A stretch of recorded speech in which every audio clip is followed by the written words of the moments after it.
Hali gani mtazamaji wa TVE? Karibu katika taarifa ya habari tukujuze yale yaliyojiri tunakuandalia kutoka chumba cha habari. Mimi ni Godwin Mawanja, nikikusomea kusomea habari za kitaifa na kimataifa. Kifuatacho ndani ya TVE habari. Rais Dr. Samia atunukiwa tuzo ya kinara wa mageuzi katika sekta ya maji Afrika. Asilimia 60 ya watoto wa kike wakosa taulo za kike. Na katika habari za kimataifa, vita vya DRC vyapelekea watu 100,000 kuwa wakimbizi. Rais wa Jamhuri ya Muungano wa Tanzania, Dr. Samia Suluhu Hassan amesema serikali inaendelea kuweka bajeti ya kutosha katika sekta ya maji na kuimarisha vyanzo vya fedha ili kulinda uhai na maendeleo ya taifa. Taarifa ndio na Rachel Chacha inasoma studio na Nancy Ibrahim. Rais Dr. Samia ametoa kauli hiyo leo jijini Dar es Salaam wakati akizungumza kwenye kilele cha wiki ya maji na uzinduzi wa sera ya taifa ya maji ya mwaka 2002 toleo la mwaka 2025, ambapo amesisitiza juu ya umuhimu wa kuimarisha usalama wa maji, ikiwa ni pamoja na kuvuna maji ya mvua na kulinda vyanzo vya maji kwa kuepuka kukata miti ovyo. Aidha, ameitaka Wizara ya Mipango na Uwekezaji kuja na mpango wa kuwekeza gridi ya maji ya taifa na mgao wake ili kuhakikisha usalama wa maji nchini, hasa wakati wa kiangazi, na kuiagiza Wizara ya Maji kuhakikisha inadumisha mifumo ya maji kwa kutazama vyanzo vitakavyochangia kudumisha mfumo huo. Ni mabadiliko makubwa sana. Niseme tena, jeshi langu la sekta ya maji, hongereni sana, isaluti.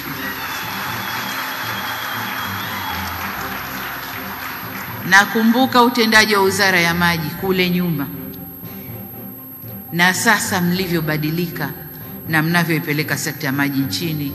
I salute you. Hongereni sana. Ndugu zangu, leo nataka niwe mwalimu kidogo.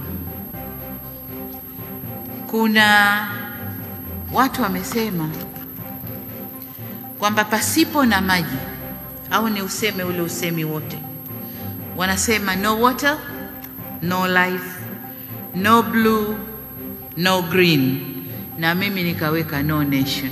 Sasa kazi ya maji haya tulio nayo, kwanza ni kuleta uhai. Yanaleta uhai, na ndio maana ile kijani inakuweko ili watu wapate uhai. Sasa maji ile uhai hakuna. Kuna watu, that means no water, hakuna ile kijani, si ndio? Kuna watu. Sasa tumtizame binadamu bila maji. Binadamu bila maji. Wanasema unaweza ukaishi bila upendo, lakini huwezi kuishi bila maji. Unaishi, watu kadhaa wanakuchukia, lakini si unaishi bwana. Au chukiwa na watu wote, kama Mungu anataka kukupa uhai utaishi. Lakini kuwe hakuna maji, niambie unaishije? Hiyo ina maana kama hakuna maji, hakuna kijani, maana yake hakuna chakula. Dawa zinatokana na maji, maana yake hakuna dawa. Lakini pia maji yanatusaidia kwenye viwanda kuzalisha mambo mbali viwandani. Bila maji, na ndio maana wawekezaji, la kwanza anauliza, unanipa site iko maji? Iko nishati, umeme upo?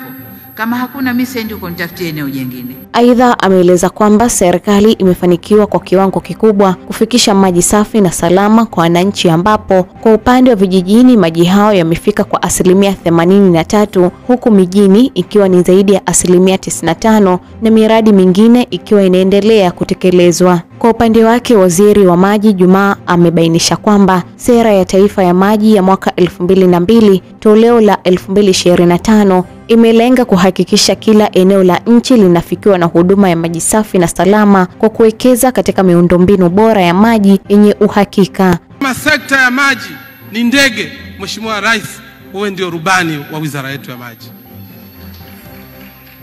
Kama sekta ya maji ni gari, nataka niseme Dr. Samia Suluhu Hassan ni dereva mahiri. Piga makofi mengi sana kwa Rais Dr. Samia Suluhu Hassan.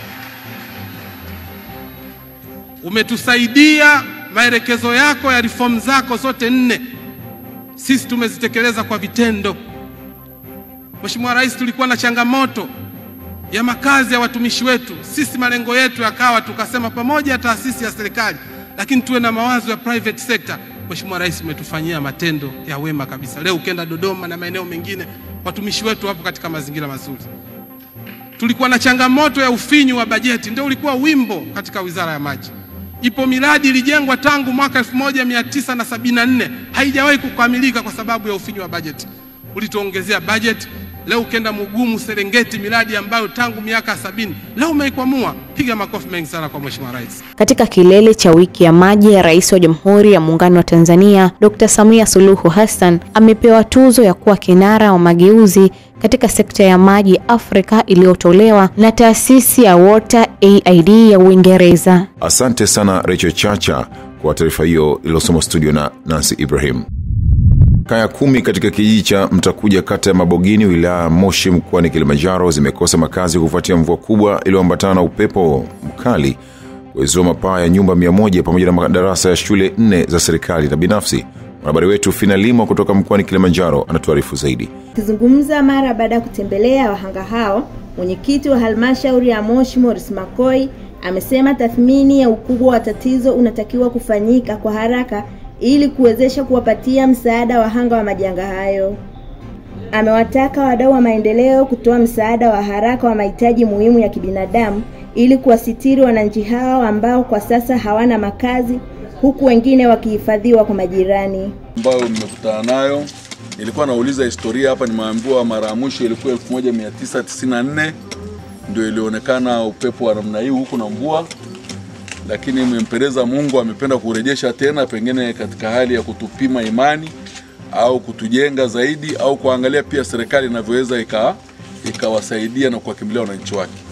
Kwa hiyo sisi tumepita kila kona tulikopita, kwenye mashule, kwenye hospitali, kwenye vitongoji, watu binafsi, na tunahitimishia hapa kwenye hizo ofisi za ambazo najua kuna uzalishaji wa chakula mkubwa sana. Nikiangalia nyuma yangu kuna mashamba na mbele yangu kuna mashamba, na kwa mujibu wa taarifa ambazo zipo, waathirika wanakaribia 100 kutoka maeneo mbalimbali katika kijiji cha Mtakuja, kwa maana kila kitongoji kina waathirika, kingine kina watu 50, kingine kina watu 10, wengine 8 na kadhalika.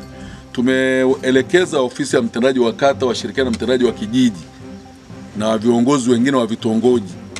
Nimeona na mwenyekiti wa Chama cha Mapinduzi tawi la Mtakuja ameongea vizuri sana hapo, wabainishe wale watu wenye shida kubwa sana. Tumeambiwa wanakaribia watu 10 hawana mahali pa kukaa kabisa. Kwa hiyo tumemuomba mtendaji wa kijiji na kata washirikiane wahakikishe hawa watu wamepata mahali pa dharura pa hifadhi ya marafiki. Alafu kama serikali tutahakikisha wamepata kama ni magodoro na chakula kwa haraka kabla Jumatatu. Mkuu wa shule ya mchepuo wa Kiingereza ya Imani Sister Kogelina Shirima amesema upepo huo mkali ulianza majira ya saa 10 jioni na kwamba umezua bweni la wanafunzi wa kiume wa shule hiyo pamoja na mabanda ya mifugo, na kwamba hakuna mwanafunzi aliyepata madhara. Kwamba jana majira saa 11 hivi jioni kilitokea kimbunga kikali sana ambacho kimezoa paa la bweni kama mlivyoona. Hapa ni nyumba ya wanyama kama mlivyoona, na bweni la pili kule pia limezolewa, miti imeanguka, nyaya za umeme zimeanguka. Kwa hiyo kwa kweli ni madhara makubwa, na huu kuta mlioona hapa ni madhara makubwa. Ila ninachomshukuru Mungu hakuna aliyepata dhara lolote. Wanafunzi wako salama kabisa, na mshukuru Mungu walikuwa madarasani. Kwa hiyo hiki kilipotokea walimu waliwakibu biza kabaki madarasani. Kwa hiyo hakuna mtoto aliyeumia wala mfanyakazi yote aliyepata dhara.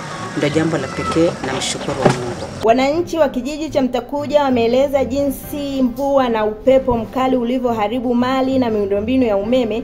Wamesema kuwa hali hiyo imeleta changamoto kubwa kwao, na sasa wanahitaji msaada wa haraka ili kuweza kurejea kwenye hali ya kawaida. Hayo ndio mahitaji ya wananchi wetu ambao wamepata madhara. Lakini sema jambo lingine, nyuma yetu hapa tuna hili shamba ambalo tumefungua. Wananchi wameshawekeza hela na wanahitaji huduma. Lakini katika miundombinu ambayo imeharibika ni pamoja na sehemu ya pampu ambayo tulikuwa tunategemea tuwawashie wananchi. Kwa hiyo pengine katika yale maombi basi ni vema mkaangalia kama nafasi ya kuchukua action kwa haraka. Kwa hivyo niseme asante kufika. Tuna imani na serikali yetu. Upepo ulikuja muda wa saa 10:30 na mvua kali yenye mawe kazua paa. Bati zote zimezuiliwa, basi 36. Lakini jambo likubwa zaidi, Mheshimiwa Mwenyekiti, tunaamini serikali mko kwenye mchakato wa kulishughulikia hili. Lakini pia tunaamini nyinyi pia ni watu wakubwa na mna watu wengine pia. Kwa hiyo pia nje ya serikali tunaomba sana kama kuna uwezekano walau tukashirikisha wadau ambao pia wanaweza wakatusaidia kuharakisha zoezi hili ili kuhakikisha kwamba zile familia ambazo zimekutwa na changamoto hizi zinaweza kutunziwa katika kipindi hichi ambacho tukiendelea kufanya tathmini ya majengo na vitu vingine. Kwa nilikuwa nafikiri Mheshimiwa Mwenyekiti, kama tutaweza kufanya hivyo, walau hali inaweza ikawa ni sawa.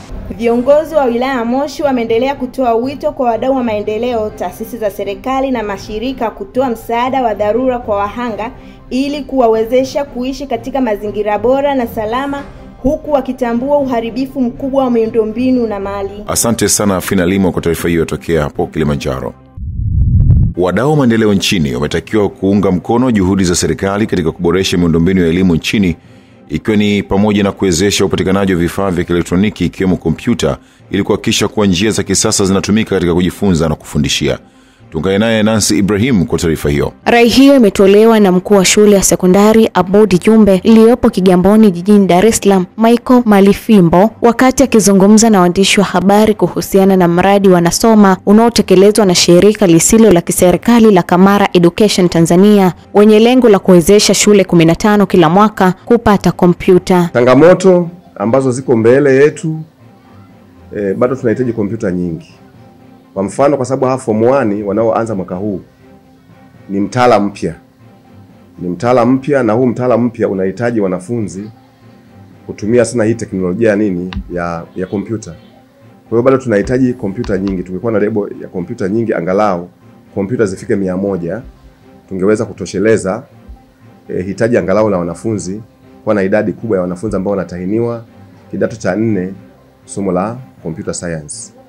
Kwa hiyo ni wito wetu kwa wadau kiwepo Kamara na watu wengine, kama wanaweza kufadhili kompyuta kwa ajili ya watoto wetu ili watoto waweze kuenjoy na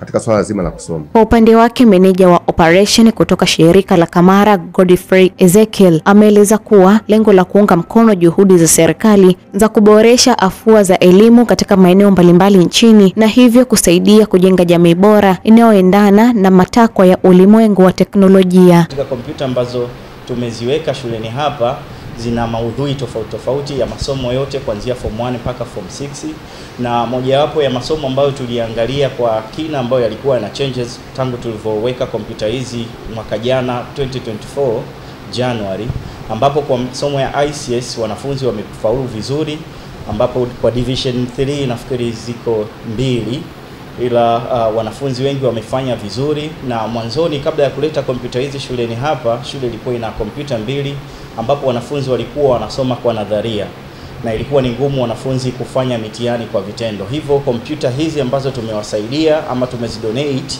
kutoka katika mradi wa Nasoma zimesaidia kwa kiasi kikubwa kuleta maendeleo chanya kwa walimu na wanafunzi. Wakizungumza namna kompyuta hizo zinavyowasaidia katika kujifunza, baadhi ya wanafunzi wa shule hiyo wamesema kwa sasa wanaweza kujifunza mambo mbalimbali kwa undani na kwa vitendo ikilinganishwa na hapo awali ambapo mambo mengi walijifunza kwa nadharia. Kwa sasa hivi kompyuta lab kuja hapa shuleni, kuna wifi ambayo inatusaidia katika kusearch vitu mbalimbali. Kama tukiagizwa darasani tukaambiwa tu search vitu mbalimbali, tunaweza tukasearch. Lakini kabla ya ujio huu wa kompyuta lab hapa tulikuwa tunahangaika na kuwafuata walimu kama wana bando katika simu zao tuweze kusearch. Lakini kwa ujio mwingine kwa ujio wa huu wa lab hapa shuleni kuna kitu kinaitwa word processing. Mwalimu alikuwa kuja na kitabu darasani akifundisha, tulikuwa tuwezi kuelewa vizuri na tuwezi kukachi vizuri kichwani. Tulikuwa tuna force ku claim kichwani, lakini kwa sasa hivi kuna computer lab tuna uwezo wa kuplug na vitu vikakaa kichwani vizuri na tukaweza kuelewa. Kabla ya kompyuta hazijafika hapa shuleni kwetu Blue Jumbe, tulikuwa tunatumia kompyuta 3 tu ambazo zilikuwa zinatugea ugumu sisi wa kujifunza. Maybe tunataka tujifunze, tunaingia kusoma kwa ajili ya kutengeneza vitu. wanafunzi tunaoingia mule kuanzia mpaka 50, kompyuta 3 kwa ilikuwa inatugia ugumu kujifunza. Uwepo wa kompyuta hizi imetugia urahisi, kila mwanafunzi anakaa kwenye kompyuta yake, anaweza kujifunza kwa ufanisi wa hali ya juu. Asante sana Nancy Ibrahim kwa taarifa hiyo. Imeelezwa kuwa 60% ya watoto wa kike nchini wamekuwa wakikosa vifaa vya kujihifadhi ikiwemo taulo za kike, hali ambayo imekuwa chanzo cha utoro pamoja na kukosa masomo kutokana na bidhaa hizo kuwa na bei ya juu. Taarifa hii inaelezwa zaidi na Goodluck Msola. Wakizungumza na mabinti zaidi ya 50 kutoka mikoa 5 nchini katika hitimisho la mradi wa pedi bila kodi, afisa programu kutoka taasisi ya Msichana Initiative wakili Lucy Gidamis pamoja na Nengambo Molel kutoka shirika la PWC wamesema kutokana na changamoto hiyo wamechukua hatua ikiwemo kukutana na kamati ya bunge pamoja na kutoa elimu kwa jamii ili kupigania pedi zitolewe bila malipo kama vifaa vingine muhimu vya afya. Serikali iliweza kutoa kodi kwenye pedi mwaka 2017. Mwaka 2018 wakaamua kuirudisha kwa sababu manufacturers au waanzilishi wanaotengeneza pedi walishindwa kuondoa kodi kwenye pedi. Baada ya hapo wakairudisha, na maanisha kwamba bei ikawa ile ambayo tunaitumia hadi sasa. Kwa hiyo tukaona ni changamoto kwa sababu inaonyesha kabisa kwamba watoto wengi wanakosa kwenda shule on time kwa sababu ya hizi pedi. Kwa ni bei ghali, kwa wanashindwa kwenda shule, wanatumia vifaa ambavyo sio salama. Kwa hiyo sisi tukaungana kwa pamoja mashirika mbalimbali ambayo chini ya coalition ambayo inaitwa MHH Coalition, lakini so far kwa sisi ambao tumepatna mataasisi mawili ambao ni Msichana Initiative pamoja na PWC, kirefu chake ni Pastoral Women Council. Tunaona kwa pamoja kuhakikisha kwamba wasichana hawa wanafikisha malengo yao, wanaenda shule, lakini huku tunabeba kampeni yetu ya pedi bure, pedi bila kodi. Ili swala la pedi limeleta gumzo kubwa sana katika jamii, bado ni changamoto. Jamii bado inahitaji elimu. Na hii ni kutokana na kwamba jamii bado haijatambua kwamba kumpatia mtoto wa kike ama mwanamke pedi ni jambo la muhimu ama ni sehemu ya kifaa muhimu ulichompatia mtoto wako wakati wa kwenda shule. Hivyo bado tunaiendeleza kampeni hii kuishawishi jamii, kuielimisha zaidi juu ya njia salama na vifaa salama vya kutumia wakati wa hedhi. Kwa upande wake, walimu kutoka shule za mkoa wa Pwani na Arusha wamesema kukosekana kwa pedi ama taulo za kike kwa mabinti wa shule imekuwa changamoto, kwani baadhi ya mabinti hao wamekuwa wakikatisha masomo hadi siku 6 pindi wanapokuwa kwenye siku zao. Kulikuwa na mwemko mdogo sana kwa sababu wanafunzi wa kike, especially watoto wa kike, tuseme watoto kwa ujumla, wanaogopa kuonesha kwamba wako kwenye hiyo kipindi. Kwa maana hiyo ni kama ni tamaduni inadidimiza wasiweze kusema kwamba wanahitaji msaada gani waweze kusaidika, japokuwa ndio walikuwa waweze kutumia pedi, na kama wanatumia ni wachache sana ambao wameelimika. Kabla hapo walikuwa wanatumia vitu vingine kama vitambaa, na tuliongelea pia vitu kama walikuwa wanatumia majani ya miti fulani jambo linawasaidia at least, kwa sababu walikuwa hawajui namna kutumia hizo pedi, lakini tofauti na hapo walikuwa hawana uwezo waweze kununua hivyo pedi. Kwa hiyo na dropout kwa wanafunzi ilikuwa imeongezeka kwa sababu watoto wakiwa katika hiyo kipindi wanaogopa kujionyesha na kuja hata pia madarasani. Kwa maana hiyo wanabaki huko dormitories au wanabaki manyumbani, wale wanaotokea nyumbani wanabaki nyumbani.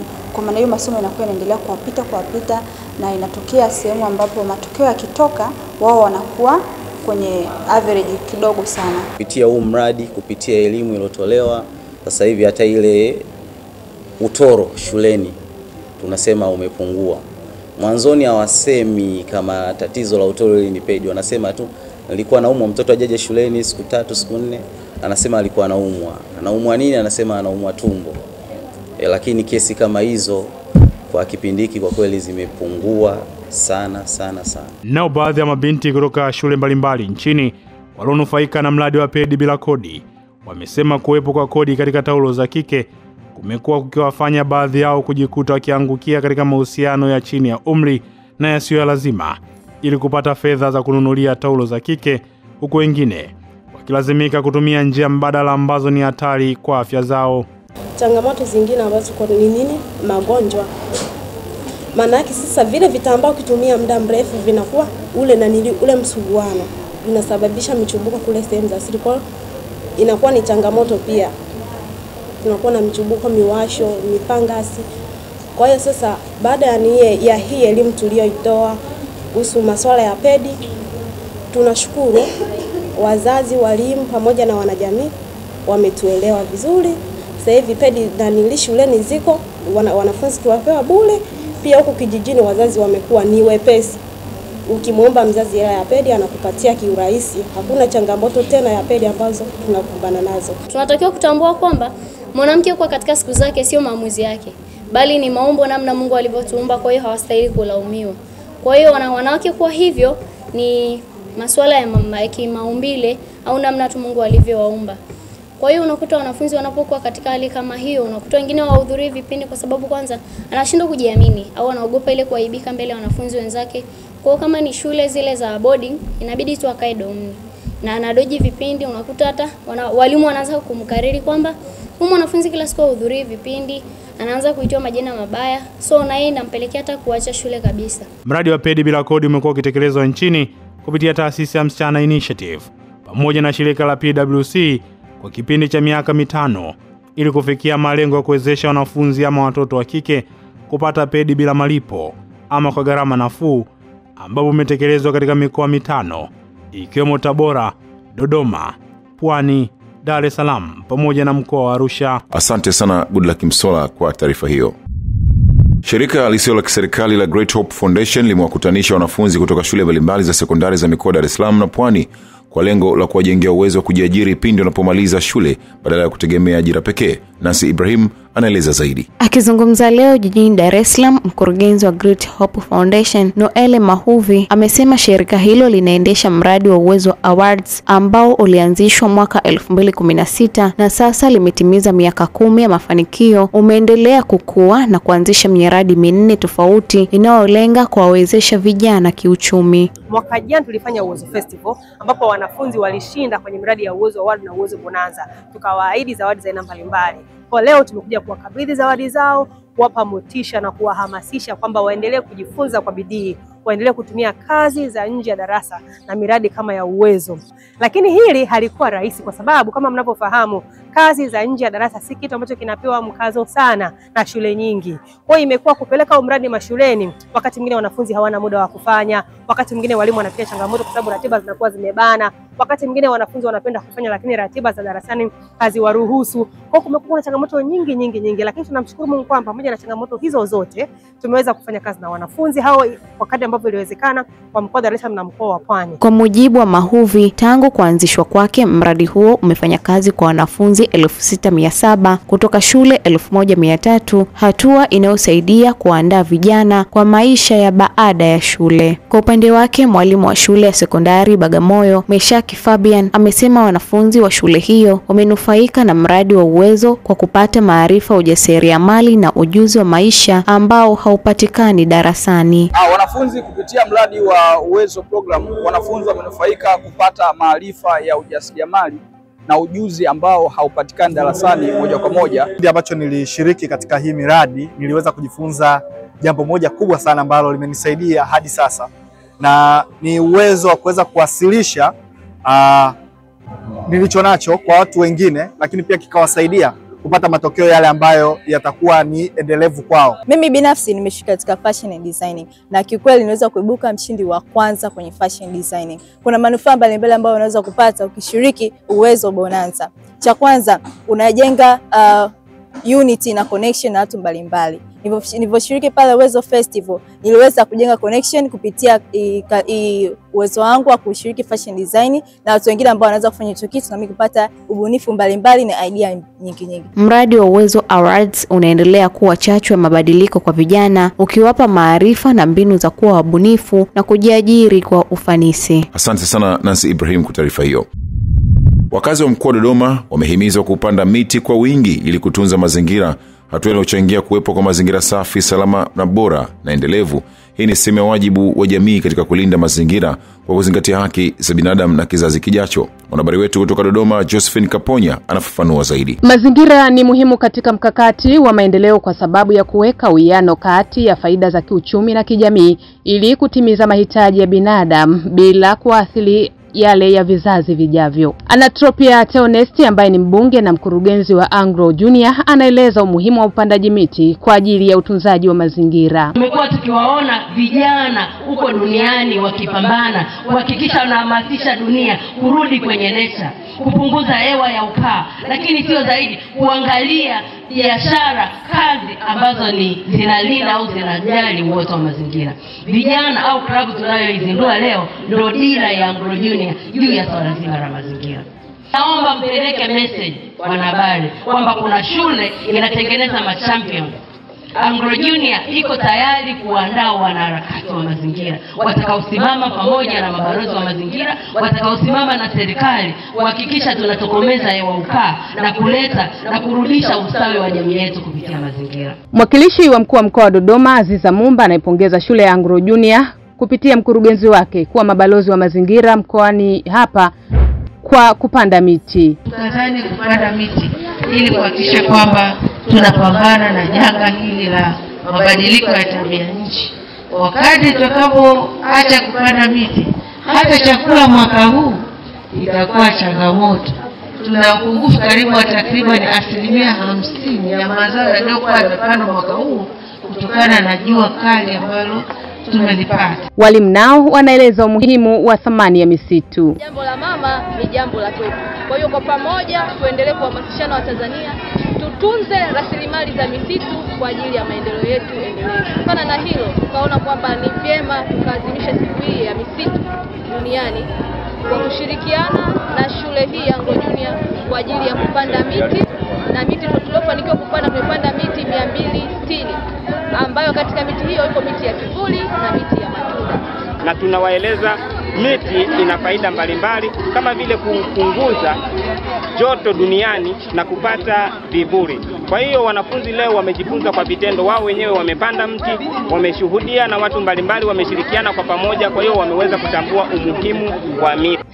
Kufuatia hayo, serikali inazingatia usimamizi wa mazingira kama ajenda ya kipaumbele kama inavyoonyeshwa katika mipango yake mbalimbali, ikiwa ni pamoja na sera ya taifa ya mazingira ya mwaka 1997, baadaye sera ya taifa ya mazingira ya mwaka 2021, sheria ya usimamizi wa mazingira ya mwaka 2024 na kanuni, program na miradi yake. Asante sana Josephine Kaponya kwa taarifa hiyo. Zaidi wananchi 80,000 kutoka kata 4 za Pangani, Tangini, Maili Moja na Picha ya Ndege katika halmashauri ya Kibaha mjini, mkoa wa Pwani wanatarajiwa kuondokana na changamoto ya ukosefu wa maji safi na salama, na hii ni baada ya serikali kutoa shilingi bilioni 8.9 kwa ajili ya ujenzi wa tanki kubwa la kuhifadhi maji lenye ujazo wa lita milioni 6. Taarifa ya Victor Masangu kutoka Pwani inasomwa na Goodluck Kimsola. Meneja wa DAWASA wilaya ya Kibaha Alfa Mbukile amebainisha hayo wakati wa ziara kamati ya utekelezaji wa Jumuiya ya Umoja Wanawake UWT wilaya ya Kibaha mji, ziara ambayo ilikuwa na lengo la kuzungumza na wananchi pamoja na kusikiliza changamoto zao, ambapo Mbukile ameeleza kuwa utekelezaji wa mradi huo utaanza rasmi tarehe 15 Aprili mwaka huu. Kwa awamu ya kwanza itahusisha ujenzi wa hiyo miundombinu. Awamu ya pili ni endelevu. Yaani tukianza kuyasambaza kwenda kwa wananchi, hilo ni zoezi endelevu tutakuwa nalifanya kila siku kadiri watu watakuwa naongezeka na kata inapokuwa kubwa, hilo halitaisha. Kuwasambaza maji kwenda kwa wananchi ni kazi endelevu. Lakini wananchi wawe na uhakika kabisa tutapata chanzo cha maji cha lita milioni 6 na tutakuwa tuna uhakika wa kuwa na maji kwenye kata ya Pangani kuliko kata zingine zote zilizobaki. Kwa upande wake diwani wa kata ya Pangani Agustino Mdachi akizungumza kwa niaba ya wananchi alitoa shukrani kwa rais wa awamu ya 6 Daktari Samia Suluhu Hassan kwa kutenga fedha nyingi kwa ajili ya miradi mbalimbali ya maendeleo ikiwemo elimu, afya, miundombinu ya barabara na hasa mradi huu mkubwa wa maji. Naye mwenyekiti wa UWT wilaya ya Kibaha mjini Elina Mgonga alisema kuwa kata ya Pangani imepiga hatua kubwa kimaendeleo kutokana na juhudi za utekelezaji wa ilani ya Chama cha Mapinduzi iliyo chini ya uongozi wa Rais Dr. Samia Suluhu Hassan pamoja na mbunge na madiwani. Mama Samia ametutendea haki. Tumpigie makofi tafadhali. Na sisi sisi wawakilishi wenu tumewatendea haki. Tupigie makofi. Mimi kama diwani wenu nikishirikiana na mbunge wetu tumefanya mambo makubwa ambayo hata nyinyi huko mliko mnayaona. Uongo kweli? Lakini tulikuwa hatuna zahanati. Tunazo zahanati hatuna. Amana sema hakuna zahanati, anyoshe mkono. Kwa ukimya huu zahanati tunazo. Hayo yote ni maendeleo ambayo yametokana na Chama cha Mapinduzi. Ni maendeleo ambayo yametokana na uongozi wa Chama cha Mapinduzi na viongozi wetu wawakilishi. Kukamilika kwa mradi huu kutakuwa ni suluhisho muhimu kwa wananchi wa kata hizo 4 wakitarajia kupata maji safi na salama na ya uhakika. Mamlaka ya mapato Tanzania TRA imewataka waombaji wa nafasi mbalimbali za kazi zilizotangazwa Februari mwaka huu kupata taarifa sahihi kutoka kwa mamlaka hiyo pekee ili kuepuka udanganyifu na utapeli. Undani na taarifa hii anayo Goodluck Msola. Kwa mujibu wa mkurugenzi wa rasilimali watu na utawala wa TRA, Moshi Kabengwe, amesema jumla ya maombi 135,027 yalipokelewa, ambapo maombi 112,952 kati yao ndiyo yamekidhi vigezo na waombaji wataendelea na usaili wa mchujo wa kuandika. Aidha, amesema majina yaliyochaguliwa kwa ajili ya usaili wa kuandika yatatangazwa leo na usaili huo utafanyika Machi 29 na 30 mwaka huu katika vituo 9 vilivyotengwa nchi nzima. Usaili wa mchujo wa kuandika utafanyika huo sasa, ambao utafanyika kama nilivyosema tarehe 29 na 30 Machi 2025. Utafanyika katika vituo 9 ambavyo viko kwenye mikoa 9 kama ifuatavyo. Kituo cha kwanza kitakuwa Dar es Salaam, ambacho kituo hiki kitahusisha waombaji kutoka Dar es Salaam na Pwani. Kwa hiyo kama nilivyosema, muombaji atakapopata ile taarifa itakuwa imemwambia Dar es Salaam anafanyia kituo kipi, chumba kipi na saa ngapi. Upande wa Zanzibar kutakuwa na kituo cha pili ambacho kitahusisha waombaji kutoka Unguja na Pemba. Kituo cha tatu kitakuwa ni Arusha, ambacho kitahusisha waombaji kutoka Arusha, mkoa wa Arusha, mkoa wa Manyara, Kilimanjaro na Tanga. Kituo cha 4 kitakuwa ni Dodoma, ambacho kitahusisha waombaji kutoka Morogoro, Dodoma yenyewe, Singida, Iringa na Tabora. Kituo cha 5 kitakuwa ni Mtwara, ambacho kitahusisha waombaji kutoka mkoa wa Mtwara, mkoa wa Lindi na mkoa wa Ruvuma. Kituo cha 6 kitakuwa ni Mbeya, ambacho kitahusisha waombaji kutoka mkoa wa Mbeya wenyewe, mkoa wa Songwe na mkoa wa Rukwa. Kituo cha 7 kitakuwa ni Mwanza, ambacho kitahusisha waombaji kutoka mkoa wa Mwanza wenyewe, mkoa wa Shinyanga, mkoa wa Mara na mkoa wa Simiyu. Na kituo cha 8 kitakuwa ni Kagera, ambacho kitahusisha waombaji kutoka mkoa wa Kagera na Geita. Na kituo cha mwisho cha 9 kitakuwa ni Kigoma, ambacho kitahusisha waombaji kutoka Kigoma na Katavi. Asante sana Goodluck Msola kwa taarifa hiyo. Takriban nyumba 18 zimejengwa na taasisi ya Tulia Trust inayoongozwa na mkurugenzi ambaye ni spika wa Bunge la Jamhuri ya Muungano wa Tanzania na mbunge wa jimbo la Mbeya Dr. Tulia Ackson Mwansasu kwa lengo la kusaidia familia zinazoishi kwenye mazingira magumu. Taarifa ya Daniel Simelta kutoka Mbeya inafafanua zaidi. Joshua Mwakanolo ni afisa habari na mawasiliano kutoka taasisi ya Tulia Trust ambaye amezungumzia juu ya taasisi hiyo kuwa imeendelea na ujenzi wa nyumba kwa muhitaji huyo, huku nyumba hiyo ikiwa ni ya 18 na nyumba 16 zikiwa zimejengwa katika jiji la Mbeya. Mwezi huu tutakuwa tumekamilisha ujenzi huu na kuweza kumkabidhi mzee Obedi Ambonise nyumba yake ili na yeye sasa aweze kuishi na familia yake. na nyumba hii ina vyumba 4 vya kulala, lakini pia ina seble, lakini pia ina choo cha ndani na ina choo cha nje. Sasa kwa nini tumefanya choo cha ndani? Ni kwa sababu ya hali alionayo. Ziko changamoto ambazo huwa anakuwa anazipitia nyakati za usiku, kitu ambacho kilitupelekea kuhakikisha kwamba tunamjengea choo ya ndani. Na hii itakuwa ni nyumba ya 18 kuijenga kupitia Tulia Trust, ambapo ndani ya mkoa wa Mbeya itakuwa ni nyumba ya 16 na nje ya mkoa wa Mbeya tumejenga nyumba 2. Kwa upande wake mhitaji aliyejengewa nyumba hiyo Obedi Mwalupale amekiri kuwa Dr. Tulia amekuwa msaada mkubwa kwa wananchi wenye shida na matatizo mbalimbali kama yeye, huku katibu wa Chama cha Mapinduzi Gray Mweklasa amesema kuwa msaada huo utakuwa ni jambo lisilosahaulika katika maisha yake. Nyumba yangu inaishia kingoni. Nimefurahi sana. Ni furaha kubwa. Nawashukuru viongozi, Mama Samia Suluhu Hassan, Rais wa Jamhuri ya Muungano wa Tanzania, Tulia Ackson Mansasu, Spika wa Bunge na Rais wa mabunge duniani. Nawashukuru wameniokoa na kuniweka mahali pazuri. Tulia Ackson Mansasu kwa kazi kubwa aliyofanya chini ya vijana wake wa Tulia Trust, kwa kazi kubwa, na tumeona mambo makubwa yakiendelea hapa. Kwanza ni hiyo amani mzee ambayo ameipata, lakini pia ameeleza namna ambavyo mzee kuna muda hata ukizungumza naye anaonyesha furaha afu ajui anacheka nini. Baadhi ya viongozi na wananchi waliofika katika eneo hilo wakishuhudia ujenzi wa nyumba hiyo wamesema kuwa mzee Obedi alikuwa anapitia changamoto kubwa sana, na kwa sasa nyumba hiyo itakuwa msaada mkubwa yeye na familia yake. Moto za mzee huyu asilimia kubwa zilikuwa zinaleta tatizo kwa sisi wenyeji, kwa sababu mzee alikuwa anaishi kwa mazingira magumu. Kwanza akilala, tunapokucha asubuhi tunashukuru Mungu.